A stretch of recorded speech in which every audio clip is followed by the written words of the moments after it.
ನಮಸ್ಕಾರ. ಎಲ್ಲರಿಗೂ ನವರಾತ್ರಿ ಹಬ್ಬದ ಶುಭಾಶಯಗಳು. ನೀವೆಲ್ಲ ಆರೋಗ್ಯದಲ್ಲಿದ್ದೀರಿ ಅಂತ ಅಂದ್ಕೊಳ್ತಾ ಇದ್ದೇನೆ. ಈ ನವರಾತ್ರಿಯ 9 ದಿನದಲ್ಲಿ ಇವತ್ತು 7ನೇ ರಾತ್ರಿ. ಇವತ್ತು ವಿಶೇಷ ಏನಂದರೆ ಸಪ್ತಮಿ ದಿನ ಶಾರದೆಯ ಪ್ರತಿಷ್ಠೆ. ಎಲ್ಲ ಕಡೆಯಲ್ಲೂ ಶಾರದಾ ಮಾತೆಯ ಪೂಜೆ ಮಾಡಲಿಕ್ಕೆ ನಾವೆಲ್ಲರೂ ಹೊರಟಿದ್ದೇವೆ. ಹಾಗೆ ನೀವೆಲ್ಲರೂ ನಿಮ್ಮ ಮನೆ ಹತ್ತಿರ ಇರುವ ಎಲ್ಲ ಶಾರದಾ ಮೂರ್ತಿಯನ್ನು ಎಲ್ಲಿ ಇಟ್ಟು ಪೂಜಿಸ್ತಾರೋ ಎಲ್ಲ ಅಲ್ಲಿ ಹೋಗಿ ಶಾರದಾ ಮಾತೆಯ ಸೇವೆಯನ್ನು ಮಾಡಿ ಅವಳನ್ನು ನೋಡಿ ಬೇಡಿ ನಿಮ್ಮ ಬದುಕಿನಲ್ಲಿ ಬುದ್ಧಿ, ಒಂದು ಜ್ಞಾನ, ಈ ಒಂದು ಸುಜ್ಞಾನದ ಸಂಪತ್ತು ನಿಮ್ಮ ಜೀವನದಲ್ಲಿ ಬೇಕು ಅಂತ ಹೇಳಿ ಆ ಶಾರದಾ ಮಾತೆಯನ್ನು ಬೇಡಿ. ಮಕ್ಕಳಿದ್ದವರು ಹೋಗಬೇಕು, ಕೆಲಸದಲ್ಲಿ ಇದ್ದವರು ಹೋಗಬೇಕು, ಪ್ರಾಯದವರು ಹೋಗಬೇಕು. ಸೊ ಈ ಜೀವನದ ಸತ್ಯಾಂಶವನ್ನು, ಅಥವಾ ನಾವು ಯಾಕೆ ಜೀವಂತ ಇದ್ದೇವೆ, ಯಾಕೆ ಜೀವದಲ್ಲಿ ಬಂದ್ವಿ, ಯಾಕೆ ಮನುಷ್ಯ ಆದ್ವಿ ಅನ್ನೋ ಒಂದು ಸತ್ಯ ಗೊತ್ತಾಗಬೇಕಾದ್ರೆ ನಮ್ಮ ಆತ್ಮದ ಜ್ಞಾನ ನಮಗೆ ಬೇಕು. ಸೊ ಅದಕ್ಕೆ ಈ ಎಲ್ಲ ಜ್ಞಾನವನ್ನು ಕೊಡುವಳು ಸರಸ್ವತಿ ಮಾತೆ. ಆ ಶಾರದೆಗೆ ಈ ನವರಾತ್ರಿಗೆ ವಿಶೇಷವಾಗಿ 3-4 ದಿನ ತಿಥಿಯನುಸಾರ ಪೂಜೆ ಇದೆ.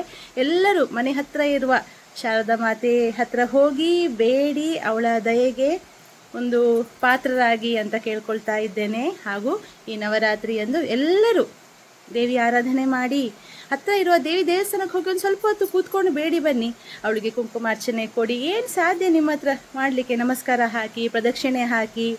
ಹಾಗೆ ನಿಮ್ಮ ಹತ್ತಿರ ಇರುವ ಎಲ್ಲ ಶಕ್ತಿ ಸ್ವರೂಪಿಣಿಯರು, ನಿಮ್ಮ ಅಮ್ಮ, ನಿಮ್ಮ ಅತ್ತೆ, ನಿಮ್ಮ ತಂಗಿಯರು, ನಿಮ್ಮ ಹೆಣ್ಣು ಮಕ್ಕಳು, ಪಕ್ಕದ ಮನೆ ಮಕ್ಕಳು, ಯಾರೇ ಆಗಿರಲಿ, ಅವರಲ್ಲಿ ಆ ಶಕ್ತಿ ಸ್ವರೂಪವನ್ನು ನೋಡಿ ನಿಮಗೆ ಸೀದಾ ವ್ಯಕ್ತಿ ರೂಪದಲ್ಲಿ ನಿಮಗೆ ಅವರು ಮಾಡುವ ಒಂದು ಸೇವೆಗೆ ನಿಮಗೆ ಧನ್ಯವಾದ ಕೊಡಲಿಕ್ಕಾಗದಿದ್ದರೂ ಆ ದೇವಿಗೆ ಏನಾದ್ರು ಕೊಟ್ಟು, ಜಗನ್ಮಾತೆಗೆ ಕೊಟ್ಟು, ನನಗೆ ಇವರಿಗೆ ಕೊಡಲಿಕ್ಕೆ ಆಗೋದಿಲ್ಲ ಅಂತ ಹೇಳಿ ಆ ಜಗನ್ಮಾತೆಗೆ ಸೇವೆಯನ್ನು ಒಪ್ಪಿಸಿ, ಇದನ್ನು ನಾನು ಯಾರಾದರೂ ನನ್ನ ಜೀವನದಲ್ಲಿ ಯಾವುದಾದ್ರು ಒಂದು ಶಕ್ತಿ ಸ್ವರೂಪಿಣಿಗೆ ನನ್ನಿಂದ ಒಂದು ಕರ್ತವ್ಯ ಕೊಡಲಿಕ್ಕೆ ಆಗದೇ ಇದ್ದಿದ್ದರೆ, ನನ್ನಿಂದ ಒಂದು ಹಾರೈಕೆ ಕೊಡಲಿಕ್ಕೆ ಆಗದಿದ್ದೇ ಇದ್ದರೆ, ತಾಯಿ ನಾನು ಹಿಂಗೆ ಕೊಡ್ತೇನೆ, ನೀನು ಅವರಿಗೆ ಬೇರೆ ರೂಪದಲ್ಲಿ ತಲುಪಿಸು ಅಂತ ಹೋಗಿ ಬೇಡಿ.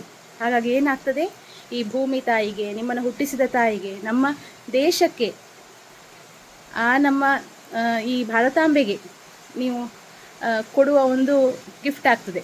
ಹಾಗೆ ನಮ್ಮ ಹತ್ತಿರ ಇರುವ ಎಲ್ಲ ಶಕ್ತಿ ಸ್ವರೂಪಿಣಿಯರಿಗೂ ನನ್ನ ನಮನಗಳು. ನೀವೂ ಕೂಡ ಈ ನವರಾತ್ರಿಗೆ ಶಕ್ತಿ ಉಪಾಸಕರಾಗಿ ನಿಮ್ಮ ಒಳಗೆ ಆ ಶಕ್ತಿಯನ್ನು ತಗೊಳ್ಳಿ, ಸತ್ಕರ್ಮಗಳನ್ನು ಮಾಡಿ ದೇಶಕ್ಕೆ ಒಳಿತನ ತನ್ನಿ. ಇದೇ ಹೇಳ್ತಾ ನವರಾತ್ರಿ ಹಬ್ಬದ ಶುಭಾಶಯಗಳು ಎಲ್ಲರಿಗೂ. ಎಲ್ಲರೂ ಶಾರದಾ ಪೂಜೆಗೆ ಹೋಗಿ ಸದ್ಬುದ್ಧಿಯನ್ನು ನಿಮಗೆ ದೇವಿ ದಯಪಾಲಿಸಲಿ, ನನಗೂ ದಯಪಾಲಿಸಲಿ. ನಮಸ್ಕಾರ.